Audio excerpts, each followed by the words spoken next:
Hey y'all, I'm Heather Hendrickson, your host on Heather's Most Precious. I'm a fanatic of family, faith, friendships, and people.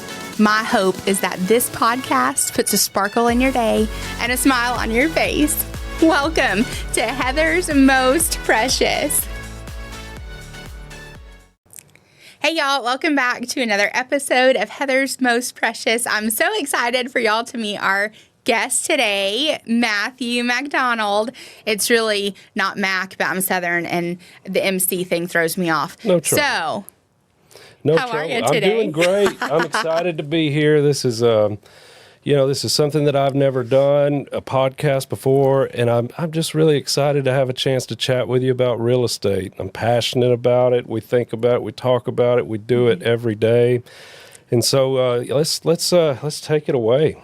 That's awesome. So, Matt, have you always known that you were going to be a part of the real estate industry? You know, that's a good question. I did know at an early age, and I'll explain. So, my grandfather was one of the, biggest developers in the history of Hamilton County. Wow. He did 92 subdivisions, and he did 7 or 8 church campuses, campi. I'm not positive what's the right declension or what have you there. But at any rate, he was prolific in his time. Mm-hmm. He was in the Navy during World War II and was a ship's carpenter.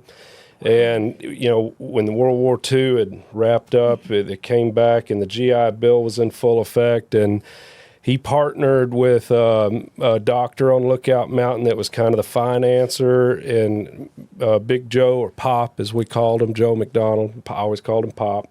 Pop would identify tracts of land for development, and the money guy, Dr. Caldwell, would put the money up, and he was framing 4 or 5 a day. I mean, he had a big crew. He would have been comparable to Bell Construction or Pratt or even a Green Tech today in terms of their volume. He built out a lot of Hickson and a good amount of North Georgia as well. So from there, my father, he worked with his father. My father, John McDonald, has been in the lots and acreage business for, he bought his first lots in the mid-'60s. So he's been at it a long time. And that's our family business still to this day. SJM Properties is what the family business goes by, and that stands for Sue, John, and Matt. My mother, Sue, John, and myself. But at any rate, John really, he's one of the smartest people I've ever met. And I wish I got half of his smarts. I mean, he had a scholarship to Wharton Business School. I mean, he really, but he liked people.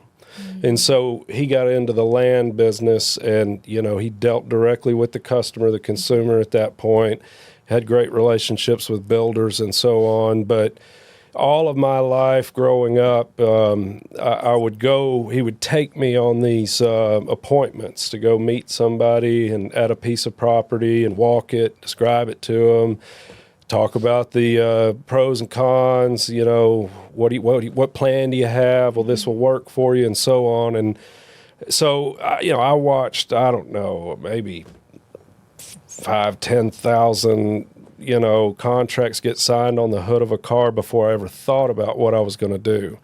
So at any rate, I grew up here locally in Chattanooga and went to McCallie and then to UT, and I was selling cars after I graduated at Airport Honda in Knoxville. And, that was kind of a tough job for a youngster. And my father had hurt his back, and I came back home to help the family business. I mean, when my mother said, he can't get up, he is, it's pretty bad this time. And I was home, within 48 hours to help take over the business and at least run the business as best I could, help fill the gaps, So, I started off working with my father in the land business, and it didn't take but a few months to realize that the realtors had access to all the good information. And, whereas I was going to the courthouse to try to do these things manually and microfilm and pulling deeds and plats, and the realtors have all that information summed up in a way that you can, I mean, really you can glean information that you just, it would be nearly impossible to do on a manual basis, you know. So I told my father, like, I'm going to become a realtor so I can help our business, you know. And that was the impetus for me getting started, was the access to the information that the realtors have. You know, it's a tremendous advantage. So I was able to really put a shot in the arm of our family business. You know, John didn't know what to do with all this information I was able to bring him. And we learned together how to, you know, how to quantify and really work this information to our advantage. And, you know, sometimes it was, you know, looking at building permits that have been pulled over a year, who's been buying in this price range. We've got lots that'll work for that price range. And we would send letters directly to the builders of, we have these 8 lots that you may be interested in. And we sold a lot of land that way. But as we continue, like, I realized that, you know, representing buyers and sellers was a lot of fun also. And so gradually over time, this is a span of 17 years, I got more and more involved in my career as a realtor and less involved with the family business. But I still, I don't know if I would go so far as to say I split time, but I still, you know, we had a closing on a lot yesterday, and, you know, I was there for it. And, you know, so that's kind of the story of how I began my real estate career. I love that. I love that it's family based and that it started with just helping your family and then evolving, right? As things change, trying to make it better and easier and more efficient. And then y'all were more productive. Century. Yeah, right. You know. Right. That's amazing. Now, when did you said you kind of started backing out of the family business. When did realty become like your number one? Well, it was, I'll be honest, it was intimidating, like any career choice would be at first. But I'm one of those people that I care so much that I wanted to do a good job for my clients. I wanted to get that price just right. I wanted to get the pictures just right. And I put a lot of pressure on myself. So I would really say that, you know, I started in 2007, and, you know, I mean, things were really going well in 2007. And then, of course, 2008 happened, where we had this, you know, nationwide slowdown, nationwide issue with the housing market. And 2008, 9, it was 2009 and 2010 where Chattanooga felt the brunt of it, because the foreclosures that had happened, they take time to process. And those 2009 and 10 is when they really started flooding the zone. And just to give you, you know, some perspective on what happened then, like our standard market today is anywhere from like 3,000 to 5,000 homes on the market in the greater area. So that's dipping into North Georgia, a little bit into Cleveland, but primarily Hamilton County. It got up to 14,000 plus homes on the market during that time. So it was very difficult to, you know, a lot of realtors chose another career, had to do something else. And I was one of them. You know, and I remember I took a summer off, and I worked on an organic farm that specialized in heirloom tomatoes. That was a lot of fun, but it was the hardest work I've ever done. And I figured, I don't know if I'm cut out for this on a yearly basis. So I worked with a scale company, and we did consulting for big businesses where we help count all their parts for their fiscal inventories. So I got to do some different things, and it was a really interesting perspective to see other careers, other jobs, but really got back into real estate wholeheartedly in 2013, and have just been blowing and going ever since. I hope that answers your question. I know I danced around a little. No, that's okay. Do you think, you mentioned kind of stepping out, which I think a lot of people get burned out, and it's nice to try something different. I'm sure you see different parts of yourself. Do you feel like stepping out into those other roles helped kind of shape who you are now as a real estate agent? I would say it certainly shaped who I am as a person, and there are some parallels that you can draw from different careers, but I wouldn't say it was anything, directly impactful. It was more of a general sense of no matter what happens, I'm worth something to somebody, and I will find a way to survive. And that really gave me some confidence that when it was hard in real estate, there wasn't hardly anybody making any money. Right. I mean, I was able to transition and I was able to get through it, and when I came back, I appreciated it more, and I had more, more vigor. I was more excitement, more, it was like, it's time to build this career. I've been dreaming about it, thinking about it since I was 6, 7 years old, seeing contracts signed on the hood of a car, and that's what I've been able to do. I love that. And so it kind of sparked that then joy. You probably saw the industry a little bit different than you did initially. Right. I think that's great. What is your favorite thing about where you are now in the business? Well, I'll have to say that I take a lot of pride in fully understanding how big of a deal this is to people. And my clients, I really understand that this sale needs to go well, or when they're buying, like, they need the best home inspectors, they need the best team. I mean, there's a lot of different aspects involved in real estate, a lot of different professions that are focused on real estate, and really feeling like I could offer more. I don't want to necessarily say than anybody else, but I was very proud of what I was able to offer my clients, and I felt like I had done a great job for every one of them, and that meant a lot to me. So I hope that answers your question. No, that's fantastic. It matters, right? The relational piece of it is probably the most important. People want to feel like you understand their needs, and then that you're in it with them, even if maybe this house ends up not working out. Like, let's find something different. Sure. Do you feel like you are trying to do something a little different than other people, or do you feel like most real estate agents are trying to be customer centric? There are a lot of realtors, and I'm not going to throw anybody under the bus, but in general, that see this as a numbers game in terms of, like, this client means this much money to me, this client means that much money to me, and they look at the money. Abby, my wife, is a realtor also, and we really bonded over the fact that we don't care about the money. It's the people. You do a good job, the money will come. Don't worry about the money. Worry about the people. And do the very dead level best you can for every client, and it matters, and it's really our position, that we don't look at it. So a lot of realtors do feel that way about dollar bills and the dollars and cents of things, but you really, it can seem counterintuitive, but don't worry about that. Worry about doing a good job, and the rest will follow naturally, so. Yeah, and that it's so true. It's how I run business too.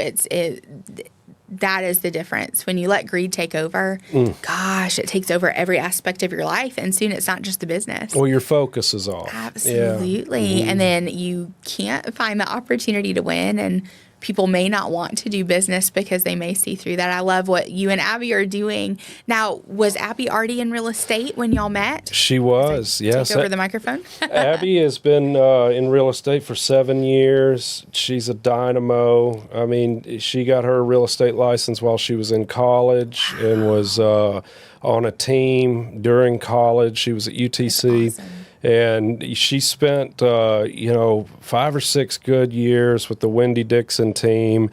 And then Abby and I got married, and we had a baby boy, Cannon, and then we had another baby boy, Graham, and it made more sense for us to work together in the same office. So she, there was no hard feelings. Wendy is a wonderful person, and we're all grateful for the opportunity that Abby had with her. but it just made more sense for us to, really work together as a team. And so that was how that shift happened. But now that we are a team working together, it's just ideal. We're both passionate in the same way. I know what she's working on. She knows what I'm working on. We're aware of every step of the process for every client, of where we are and what they need and what to monitor, what to look for, this, that, the other. So we basically run this thing like a team effort. And I was telling you earlier, we hesitated. We haven't, necessarily branded ourselves as a husband-wife team. That can be a little cheesy, and we just kind of want to feel out, because we've been doing this now, I don't know the exact amount of time, and I'm sure Abby will call me on this, but I want to say it's been about 8 or 10 months that we've officially worked together in the same office. So that's great. We're still feeling it out, but I can tell you I love it. I know the clients love it too, because if she's tied up, I can show for her, and vice versa, and we help each other, which is ultimately beneficial for all of the clients that we have, whether they're calling Abby or calling me, whomever's representing them. They're getting both of us. So That's great. And I love that y'all are able to balance your personal lives and the real estate business, and that you're still taking care of your clients, right, regardless of what arises. I think that's fantastic. Oh, thank you. It's been a wild ride. There's a lot to having 2 kids under 2, and of course, working with, being, the best you can for your clients. But like I said, it all comes back to, we care about these people that have chosen us to represent them. We care a lot, sometimes too much. Yes. There's been times where, tears have been shed by all of us over we didn't get the house we wanted. And, I'm right there with them. It stings. But, God's got a way of, you thought you wanted this, but you really needed this, so. I love that. I love that y'all are journeying with them throughout it, because I'm sure they appreciate that. Most of our clients become our friends, and we, we get invited to events. We invite them to. It's almost like we bring them into our family, and the same, they bring us into their family, and it's a great way to do business. Absolutely. Do you see yourselves continuing to do it together even after the season of little boys? Oh, absolutely. Yeah, we've got the bug, and, we both had it on our own, but now that we are paired up and truly working together, it's that concept, I know it gets overplayed, but of synergies. We're able to do more working together, and there are no blind spots, because we're both watching each other's backs. Absolutely. So as we grow as a family, I can't see a thing that, that would stop us from continuing the journey. That's the way that I believe it's going to play out. I'm not a Nostradamus. Okay. I may be back at the scale company one day. You never know, but that's what it's looking like. That's fantastic. Now, do you see a change in the real estate market now? I know we've just had an election. I know we're coming out of a pretty bad season, or what we've heard. What are the trends that you're seeing? Well, sometimes it's best to define things by what they were and what they've become. Sure, yeah. So, like I say, traditionally before 2020, we had this market, 3,000 to 5,000 homes, and everything was kind of rocking along in a pretty normal pace. And, COVID happened, and believe it or not, it was a huge shot in the arm, or a boost for Chattanooga real estate. People started telecommuting. Okay. And so they're Zooming to work as opposed to being in the office. And if you're working in Nashville or Atlanta, you got this crush of traffic. They're figuring, I can move to Chattanooga where it's a better value, and I can still maintain my career. Why wouldn't I do that? So we had a lot of people regionally that started moving here, and then we started seeing the effect of the state and local taxes not being able to be written off on the IRS level. So your states that had state income tax really started, those residents started saying, I can go to Tennessee where we don't have an income tax. So we get a lot of people from California, Colorado, Illinois, New York. We even get some from Florida, even though they don't have an income tax, but we call those halfbacks. Because they will retire in Minnesota and move to Florida, and they'll go through a season or two of hurricanes and sweltering heat, and they'll move halfway back. Yeah, so we call those guys the halfbacks. That's awesome. And there's plenty of them. You know, there's Abby and I. We have 2 clients right now that are in that category, and just every year there's half dozen to a dozen that we work with that are coming back from Florida. So we saw a lot of change in a small amount of time, where I said the typical bandwidth was 3,000 to 5,000 homes on the market. The low water mark was 552. So what that really means is, like, if I'm looking for a house in Red Bank or Signal Mountain or North Chattanooga, whereas I would have had somewhere in the range of, say, 40 to maybe even 100 options to look at, it got down to like, okay, well, you got 3 to 5, and if you don't move quickly, they're going under contract inside of a day. Like, speed is essential, So we saw that happen, and now we've been clawing back since 2020. I think the low water mark may have been March of 21, but we've been clawing back, and it's been ebbing and flowing. But we got up over 3,000 homes last month. Oh, wow. And that's our low water. That's the low band of what's normal, and now it's slid back down to 2,800. I think it's 2,816 homes on the market today. So it's just kind of ebbing and flowing, but it's still not back to what would be considered normal. Now, real estate is a commodity like any other. When there's less options, people have to fight harder for that product or whatever it is. It doesn't matter if it's cars or homes or steel or grain or what have you. If you need it, you're going to have to fight for it. Right. So in this market, we've come. When it was 2021, that low water mark, people were forced to make what would normally be considered a bad decision, like waiving inspection, waiving appraisal, being pledging that you will pay over appraisal up to a certain amount. We got into escalation clauses, which I love this for my clients in those really hot markets. It's basically, you say, all right, well, I'm going to pay list price, but if there's another competing offer that nets the seller more than my offer will go up in increments of $1,000 or $2,000 up to a cap of X. Okay. And so what that does is it guarantees that you don't overpay more than you need to. Okay. If you just, house is $500,000 and you just say, well, I'll give you $600,000, that gap may be $70,000, or you know what I mean? Like, that's a lot of money that you could have overpaid, right? But if the highest bid was $530 and you'd lock in at $531. You see what I mean? If your cap was above it. So we have these strategies to help our clients maximize their bang for their buck and give them the best shot in the hot markets.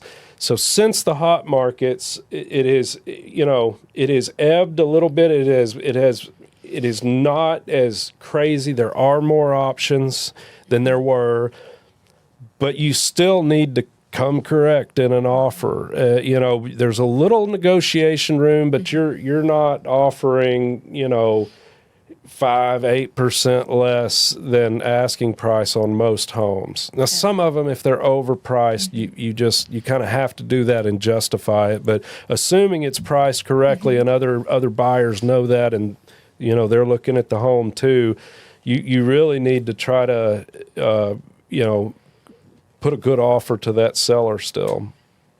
So, like the days on market right now, that's one way that we kind of study the health of the market. We're in the 40s, at the low water mark. I mean, it was 5-10 days on the market, and that's all of them. But the ones worth having were flying off the shelf. You know what I mean? Absolutely. So, 40 days on the market is still a hot market if you go back 2007. You go all the way back, and once we got out of that housing crunch, basically from 2013 to 2020. I mean, it was more like 90 days on the market during that span. So it's still moving quickly. And, but there's just every single home is unique and every circumstance is unique. And you have to craft a strategy for that specific home. And there's a lot of psychology involved. You've got to understand the seller. You've got to try to understand why they're moving. You've got to understand the buyer and what pressure points. How can we, a lot of times if they're worried about a home inspection, you can you can offer an allowance for such and such repair. Or you can offer a home warranty. Things that ease the mind, that address those pressure points. Of course. That's really interesting. Just the things that you're saying as far as the strategy and the psychology behind it, and it makes sense. Right. But the fact that you're willing to do that also shows the level of care that you have. Yeah. Being able to see, and I'm sure that strategies are probably ever evolving too. Oh, every property's different. That, right? Yeah, in every market, every circumstance, you can't go at this with a playbook and this is what we do. It's A, B, C. No, every one of them's unique, and you need to be creative. Right. I'll tell you a good example. Yeah. So we had a neighbor. We had bought a new construction house at the foot of Signal Mountain in the Reeds Lake Road area. And the builder had built 4, just a little pocket neighborhood, but there were 4 that were built. And our neighbor 2 doors down had purchased the home after we did and got a job change inside of a year. And that's usually a tough break for somebody that has to sell that quickly, because the house hasn't appreciated enough, and you may be underwater. You may have to pay a little to get out. That's scary, right? So their house was a 3-story home that had the garage, basement, stairs up to the main level, gorgeous house. And then the master was the whole upstairs. And it was almost like a penthouse. Dynamite. I mean, really a cool design, but not for everybody. Right. It's very specific. And so they said, what would be your marketing strategy here? And I said, well, you've got to consider what you've got. Your elderly are not going to be interested in this home.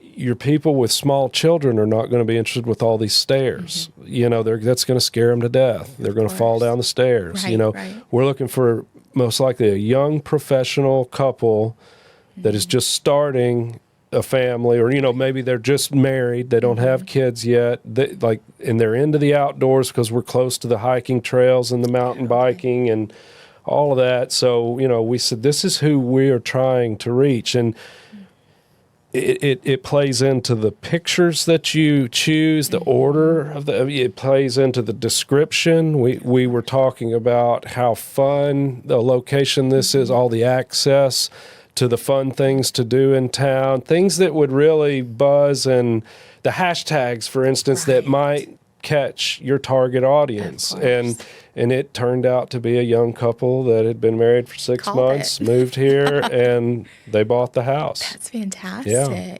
Matt, what I really like about that is that it was just a simple conversation that then changed the marketing and allowed them to sell their home, especially, like you said, shouldn't have probably been an easy thing. Right. But yet you made it seem like it was easy because all the pieces then fell into place. Again, because you had a conversation. I think you're being proactive about the sale instead of just putting a sign out and waiting for it to happen. I think that's great. Now, is it always like that, or are there other resources or tools that you may use to help in the strategic process? Well, I'm glad that you asked that, and I've got somewhat of a story to lead into this, sure. but I had a great year in 2016, and I represented this family that had 28 properties. Some were buildings downtown, commercial buildings.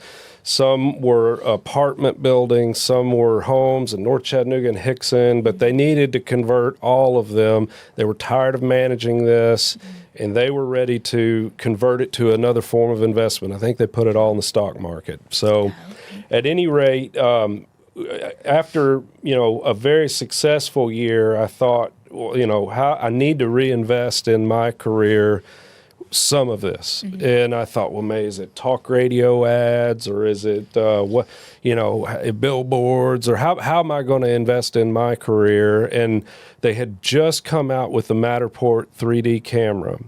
So this 3D camera is this technology. It allows you, the viewer, to walk all the way through the home digitally on a camera, on a phone.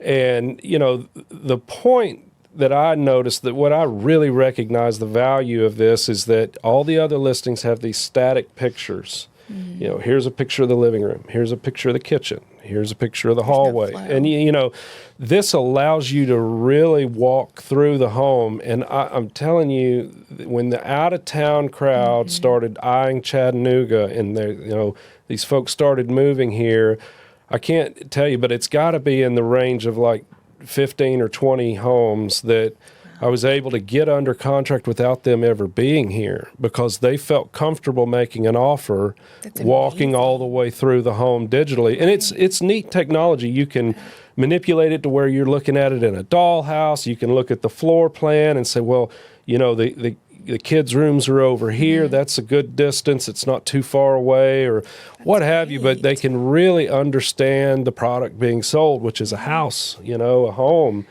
But so that is a great tool of the trade. And I would be remiss if I don't tell you how important it is to have professional photographs as well. I don't care if you're buying a car or a camera, you're going online and you're doing your own research first. I mean, that's just part and parcel of what it means to live in the 21st century.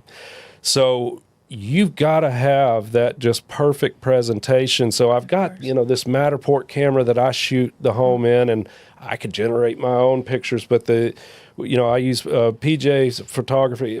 He's amazing, and he does. It's not just a shot of a living room. I mean, he's got those, and they're always perfect and high definition. But he has these whimsical photos of kind of like a close up of the backsplash, or maybe an aspect of the yard, like a trellis that he. These are more. They highlight, and they also When you're buying a house, it's not just a set of four walls that's comfortable to live in. It's more than that. It has to speak to you. It's an emotional purchase, So it's the biggest purchase, right? Right. The most for most folks it is, So, I would definitely say that, your imagery is critical, because you're not going to get people in the door if you don't maximize that opportunity to get the best pictures. Absolutely. And I would use the Matterport as a tool with my clients to get everything just perfect. I would tell them, look, guys, this is a double-edged sword. People love it because it shows everything, but it shows everything. So if you've got, a dusty stove, or if you've got, something that needs to be addressed, you need to address it. Right. So that would be an impetus to get your house as clean, take this seriously. You'd hate for that to be the reason that you didn't sell it. And I would even joke with people if you sweeping out this screened in, getting all the cobweb, make it look just right. You don't know if that means $5,000. Right. That may be would you do it if I paid you $5,000? Yeah, I'd do it. And say, well, we don't know, but every detail matters. So I would use it as an impetus to get clients to really get serious about getting those properties ready.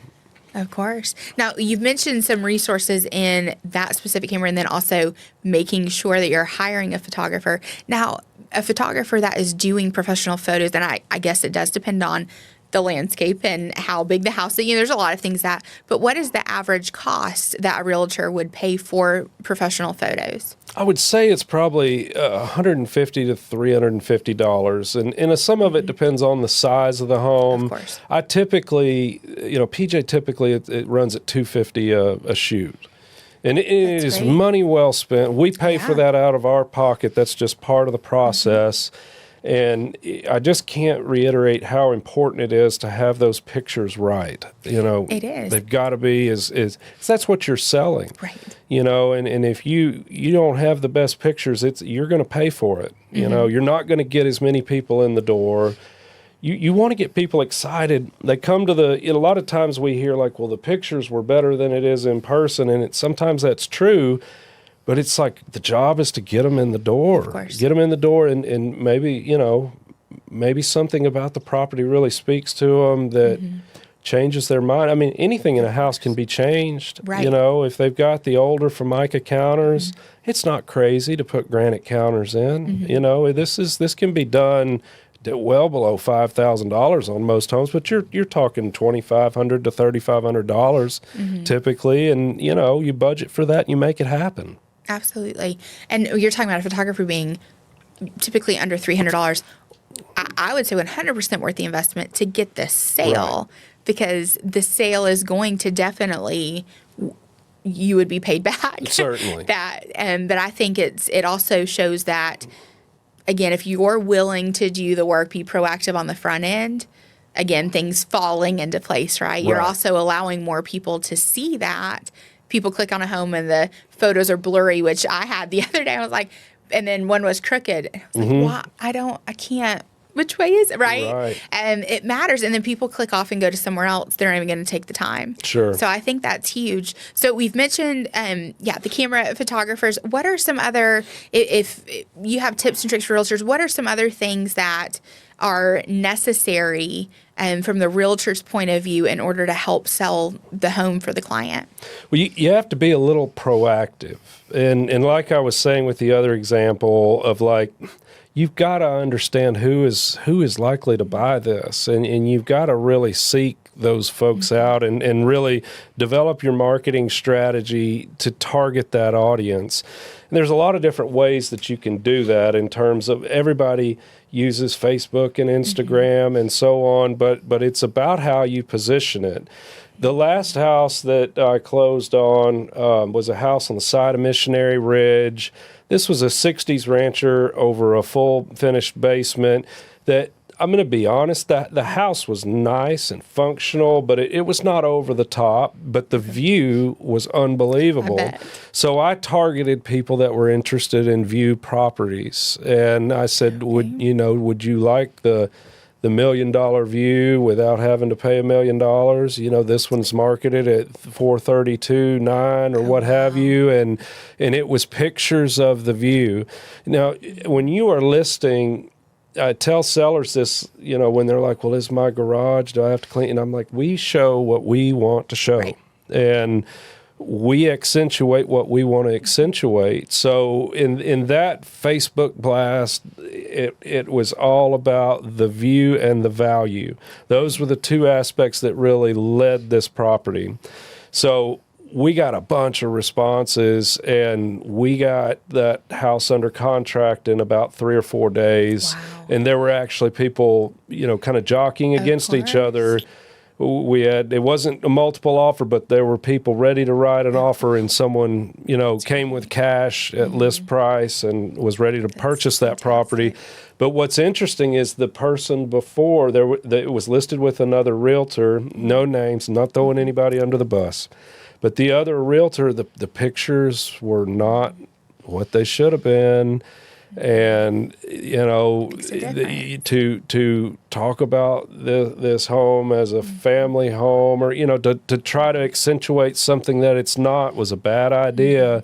And it sat on the market for 6 months, and he switched out and called a friend, told him to give me a call.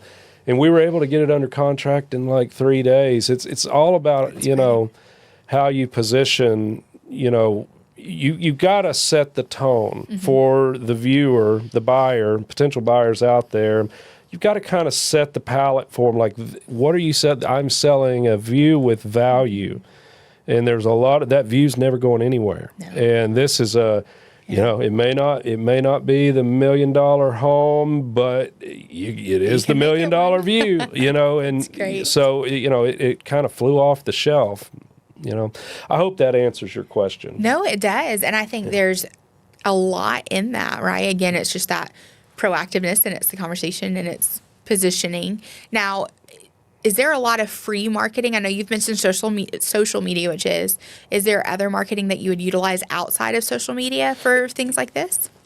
We primarily reach, we first of all, on our social media, we befriend a whole slew, I don't know about all of them, but a majority of the agents. A lot of the agents we're friends with. So when I post something, I'm really speaking to the agent, and it's a kind of building a narrative that they can tell their client that may be interested in that type of property at that price point, that location, what have you. But it's our job to kind of set the stage. And, it's not always a value budget, some budget situation. Sometimes it's like, you'll never find this again.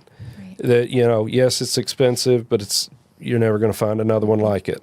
You see what I mean? So that's the primary source. Like, we focus on the listing and the presentation being done as perfectly as possible. Mm-hmm. You can do all these other things with magazines, and you can disseminate however you want. But if that listing presentation, the pictures, if it's not, if that's not perfect, you're hurting yourself. Of course. So. I may get in trouble for this, but when I started, it was big to run ads in the newspaper. Mm-hmm. And now, people don't read the newspaper at the same rate they used to. The Homes and Lands magazine, I'm going to be honest with you, that is more to promote the agent than it is to promote the property. Okay. It is more for the agent to say, look at all these listings I have. Right. Look at how well I'm doing, than it is, you've got to see 509 Elm Street. It's more about the agent. So we don't do a lot of that, but the word gets out. I mean, the MLS, it syndicates to obviously the big boys, your Zillow and your Google Homes and Yahoo Homes, but it syndicates to like roughly 100 different websites. So if they're looking for it, they should be able to find it. Absolutely. Especially if you are doing your job correctly in describing what you're selling. It's not just a house with four walls. The Ridge house was $1 million view without paying $1 million for it. And these are the things that you have to kind of craft. I think narrative is very important. These buyer agents that come in the door, it's the first time they've ever been in there. They don't know where everything is. They don't know how to describe it. I've been there too. You open the door and it's like, let's kick the tires. Let's see what's here. If you call those buyers agents and you say, let me help you sell it, this is the strong point of this house. These are also very attractive points. And I always believe in saying this is a potential deficiency, but here's how it can be solved, or here's how it can be, here's how you can remodel this aspect. This one bathroom needs a little touch, but we had a contractor look at it, and inside of $3,000, this can be changed. You see what I mean? Yeah. So like I think it's important to address the positives and the negatives honestly, and the negatives with a potential solution in mind. Of course. Because they're walking in that home for the first time. They see the listing, but they don't know the property like you do. You've been all through it as a listing agent. So I know I'm kind of rambling, but I hope that addresses some of what you're getting at. Absolutely. I think that's fantastic, and I think there's a lot of nuggets to pull from that, and it seems like social media has been pretty successful for y'all to get the word out because of how you are marketing and the words that you are choosing to use and the angles you're going towards. I think that's great. Right. I think anytime we can get free marketing, it's really good. And adding agents and trying to get in front of the right people, I think all of those are really great things. Matt, I know you've been in real estate for several years now, right. Over a decade.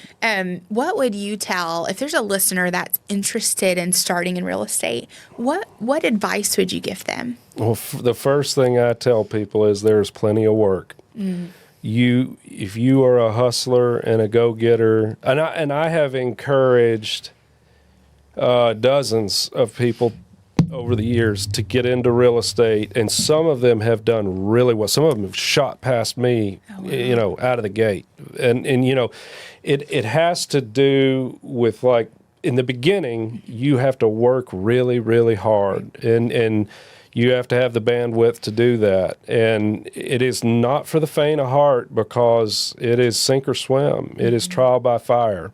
If you're not selling homes, you're not eating. Right. So you've got to really hustle. And if you make that impression on your clients, and you ask them, you beg them, please tell your friends and family about me. If you ever hear about anybody that is, trying to get involved in the business, please tell them to call me, and I just want to meet with them. I'll be low pressure. I remember doing all this, but, there was a mentor of mine that told me a long time ago that if you've got 10 card-carrying fans of yours, not, that anytime they hear, maybe they're at a restaurant, they overhear, whatever, they hear somebody, they say, call him. You call him.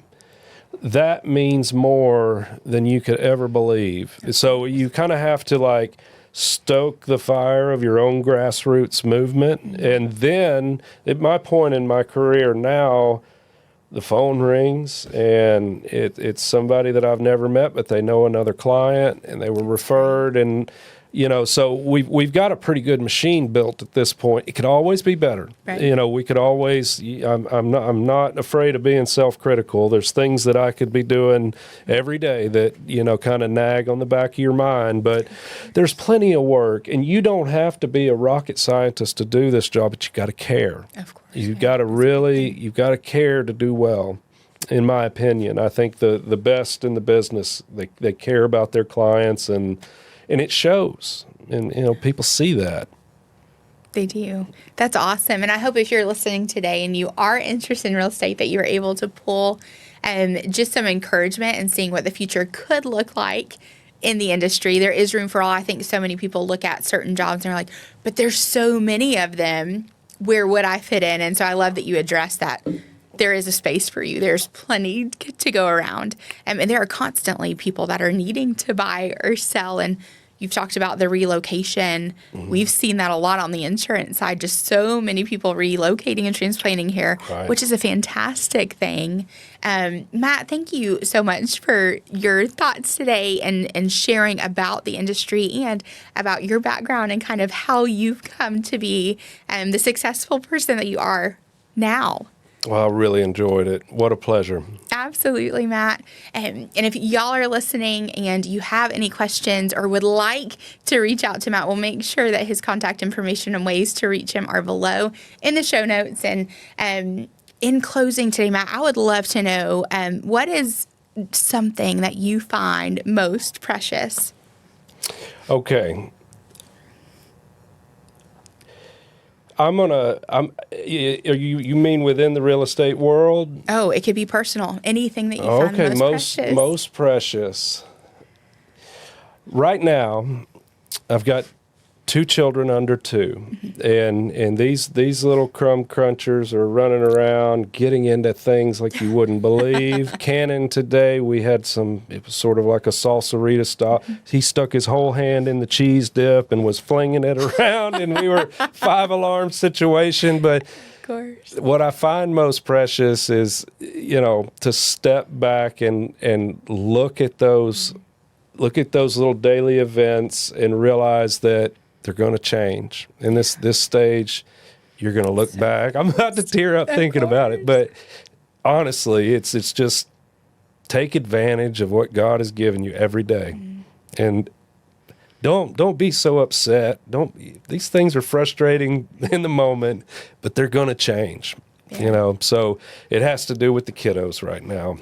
It does, and you're going to look back at that memory and want to be back there. And my boys are 10 and 15, and I miss those days. And there's so much truth in that, being able to step back as parents. It's a beautiful thing to see the love you have for your family. Matt, thanks again. And listeners, I hope that you have a fantastic week. As always, I hope that you will choose to be kind, choose to be grateful, and choose to encourage. And we'll see you back next week for another episode of Heather's Most Precious. Bye, y'all. Heather's Most Precious is brought to you with love by the Hendrickson Agency, an insurance agency serving all of Georgia and Tennessee. The Hendrickson Agency, properly protecting your most precious possessions. Support for Heather's Most Precious is provided by Study.com, which offers SAT and ACT study materials and even has resources for AP and college credit courses. Listeners of Heather's Most Precious get 30% off their first 3 months of any subscription level with offer code PRECIOUS. Just go to Study.com and use offer code PRECIOUS at checkout. Heather's Most Precious is produced by Chattanooga Podcast Studios and is part of the Podnooga Network. Find out more at ChattanoogaPodcastStudios.com. Thanks again for listening. We'll be back soon with another episode of Heather's Most Precious.